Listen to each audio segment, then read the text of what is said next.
Welcome to the Missouri Liberty Alliance. Today is Tuesday, November 2nd, 2021. Hey, gang, I just wanted to talk about something real quick here with digital driver's licenses is coming up. It's trending quite a bit here on the internet.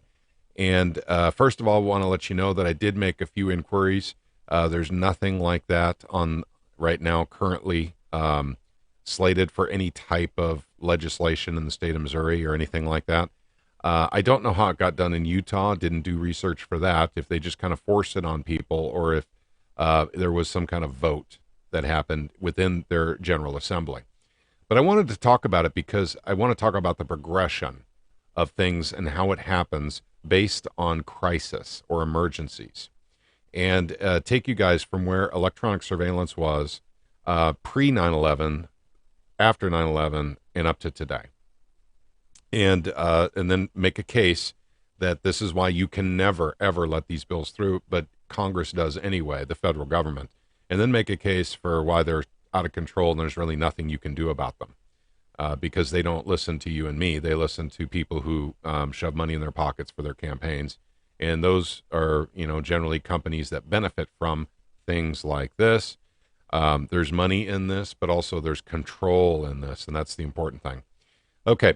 So it's not just a driver's license, this new thing that's going around, and it's part of the Internet of Things. And we'll get into that in another video because I have a lot to say on that. For those of you who don't follow, basically cryptocurrencies or blockchain technology, you may not be aware of the Internet of Things. And that's something I know quite a bit about and never did make a video on it on this channel. I think I did make one 2 or 3 years ago on the Truth, Money, and Freedom podcast. But this will also include basically your vaccination status. So you won't have to have that paper card that you normally would have to carry around to prove to people you're vaccinated. In fact, I'd love to see the state of Missouri make it illegal to use that card for identification. But just like Social Security, it's not supposed to be used as identification. So, but they're talking about it, including credit score, travel records, and your social credit, which we are going to. China's leading the way for the entire world, for us to get on a social credit scoring system so that the government can have total, complete control over your life and in one fell swoop. So the progression is this. Before 9/11, we did have electronic surveillance, but it had to be justified. Once again, if you read the Fourth Amendment to the Constitution, probable cause is the measure used for, basically invading someone's privacy rights. So you had to have probable cause of a crime. And if you didn't have probable cause, you couldn't get permission from a FISA court to actually wiretap or go and, get a warrant to go look inside someone's home, things of that nature. After 9/11, that was loosened up just a little bit. The Electronic Surveillance Act, part of the Patriot Act. And I remember John Ashcroft going around trying to sell this. He was Attorney General at the time, used to be a Missouri governor. And I remember when I read it, and because what they said in the news was, oh, it's just library records. They're just gonna keep a copy of your library records. They won't need a FISA court to go through your library records. Well, that's not what it was. It was anything electronic Surveillance Act. It was about literally anything electronic, anything that touches the internet, they would have access to. Now, they were still supposed to go through FISA court, but they were saying under the guise of terrorism, they didn't have to because they needed to move quickly, very quickly. So that's what they said. Basically, okay, well, if you suspect terrorism, once again, probable cause had to be the measure, but they did away with that as well. They only need to suspect now. They don't have to have probable cause. So even what is a terrorist, the definition has changed in the United States multiple times. And I remember most of them. And it's very disturbing if you look into the history of what the government calls a terrorist, particularly if you don't agree with the government's handling of the flu, the new flu that's going around. If you don't agree with the World Health Organization, if you don't agree with the government, you are a potential terrorist. And that is certainly mirrored in social media as well. You get in YouTube, if you talk about these things, and if you talk anything against what the World Health Organization says, they give you a strike. and then they'll shut down your channel. If you do that enough times.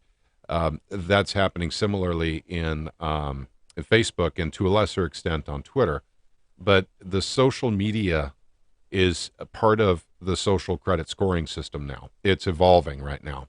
And they know exactly where they're taking it, but they have to take it in slower steps. And of course, it's all about misinformation, which is why I did a video about the Ministry of Truth and how YouTube, Facebook, and other social media are actually part of the Ministry of Truth attached to the government, in my opinion. And so when you look at a program like this, it's rolling out in Utah next year. They can shut off your life, health records, financial reports, credit scores, travel records, vehicle registration, spending on anything, voting, sex offender status, licenses, permits you have, parking fines, and then ultimately social credit scoring. So this is what they intend to do. And how do we know this? Well, this is what they've done in China. And so this is something we should expect as the natural progression of this. And it will happen relatively quickly for the states that adopt this. Once again, I don't know how it's being adopted. If this is something the state is just pushing on everyone, or if this is something that they're actually voting on in their General Assembly. Now, it's going to be one or the other, but you can affect this through your General Assembly. And I can go into real quick here the Patriot Act, but actually I didn't find any useful information on this. But when I did look at the Electronic Surveillance Act, there we go, Electronic Surveillance and the USA Patriot Act.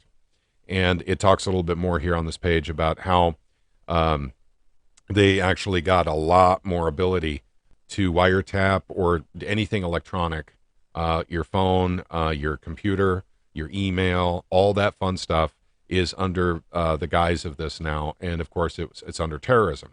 Well, they have to keep expanding the word terrorism now so they can continue to, illegally, actually record, store information from individuals.